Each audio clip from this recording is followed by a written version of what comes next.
नमस्कार, prime news देख रहे हैं आप और आपके साथ मैं हूं अब्दुल समद इसरार। हरियाणा डायरी में आप सभी का स्वागत है। हरियाणा के मुख्यमंत्री नायब सिंह सैनी मंगलवार को कैथल पहुंचे, जहां उन्होंने जगत गुरु स्वामी ब्रह्मानंद के 118वें जन्मोत्सव पर आयोजित राज्य स्तरीय कार्यक्रम में शिरकत की। मुख्यमंत्री के आगमन पर स्थानीय लोगों और मंदिर ट्रस्ट के सदस्यों ने उनका भव्य स्वागत किया। इस दौरान अपने संबोधन में उन्होंने जगत गुरु स्वामी ब्रह्मानंद की जयंती पर जनता को बधाई दी और कहा कि कैथल आकर गर्व महसूस हो रहा है। स्वामी ब्रह्मानंद ने समाज को ज्ञान और भक्ति का रास्ता दिखाया। है कि आज मुझे इस कैथल की वो पवित्र भूमि, जिस भूमि पर हनुमान जी की जन्मस्थली और ऋषि मुनियों की ये तपोभूमि चोहड़ माजरा में आप सबके बीच आकर के मुझे बहुत ही गर्व महसूस हो रहा है। साथियों, समाज को ज्ञान, भक्ति और समरसता का मार्ग दिखाने वाले जगत गुरु ब्रह्मानंद जी महाराज कि आज राज्य स्तरीय इस जयंती समारोह में आप सबके बीच आकर के मुझे बहुत ही गर्व हो रहा है। मैं आप सभी को पुनः जगत गुरु ब्रह्मानंद जी महाराज उनकी जयंती की आप सबको हार्दिक बधाई और शुभकामनाएं देता हूं। साथियों, छोटी मात्र अल्पायु में 12 वर्ष की आयु में ही उन्होंने अपना घर त्याग दिया और आध्यात्मिकता साधना के मार्ग पर वो अग्रसर हो गए। साथियों, गुरुकुल कुरुक्षेत्र से उन्होंने वैदिक शिक्षा भी गुरुजी ने प्राप्त की है और अपना जीवन कर्म, ज्ञान और तपस्या मानवता के कल्याण के लिए समर्पित कर दिया। गुरुजी का जीवन हमें प्रेरणा देता है। साथियों, स्वामी जी का आर्य समाज में भी गहरा विश्वास था। वे एक ईश्वरनाथ, ओंकार और निराकार ईश्वर की उपासना का संदेश भी देते थे। साथियों, उनका कहना था कि ईश्वर सबका है। ये गुरु ब्रह्मानंद जी महाराज उनकी वाणी से वो बोलते थे, सबके लिए है और मानव मात्र की सेवा ही सच्ची ईश्वर की भक्ति है। साथियों, मुझे ये बड़ा गर्व भी है कि उनका जीवन इस सत्य का ज्वलंत उदाहरण था। साथियों, हम सब जानते हैं कि संत महात्मा और गुरु हमारी अमूल्य ये धरोहर हैं। उनकी शिक्षाओं से हम सबको मार्गदर्शन मिलता है।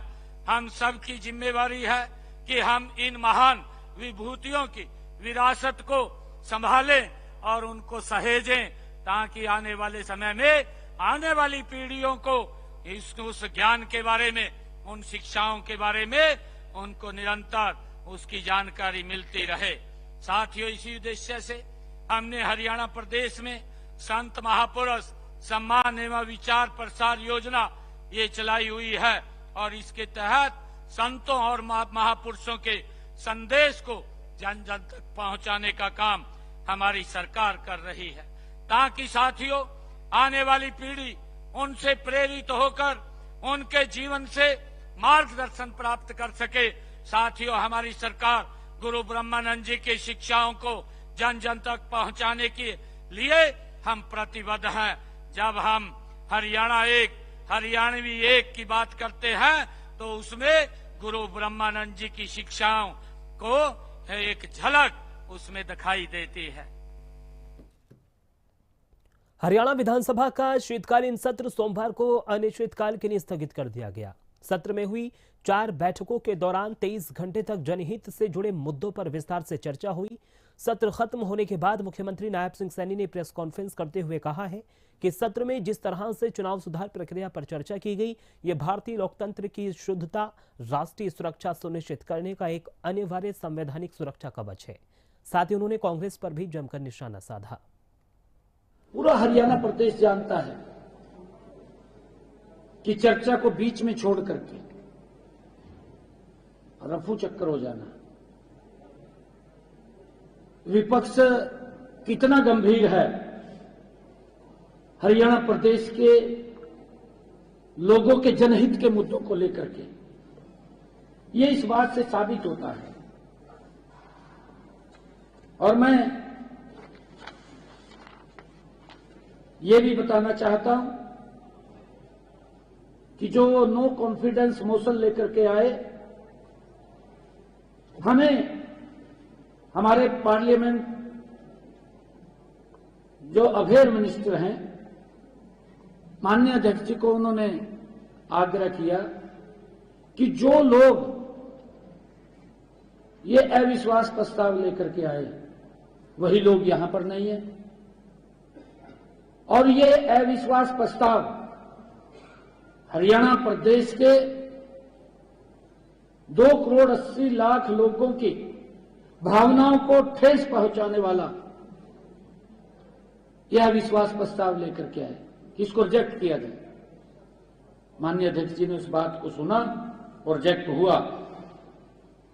इसी प्रकार वंदे मातरम पर भी सार्थक चर्चा हुई है, उस पे तो हल्ला तो बहुत किया, और फिर विधानसभा माननीय अध्यक्ष जी थोड़ा करड़ा भी हुए, और उसी प्रकार हमने इन जो 3 दिन का ये सत्र रहा और इसमें 23 घंटे जो सकारात्मक चर्चा रही, ये बहुत ही प्रोडक्टिविटी इस सत्र की रही है, सेशन की रही है, जिसमें 16 बिल पास हुए हैं। 16 बिल इस सत्र के अंदर पास हुए हैं। हरियाणा डायरी में सिर्फ इतना ही। वक्त यहां पर एक छोटे से ब्रेक का है, जल्द हाजिर हो रहे हैं।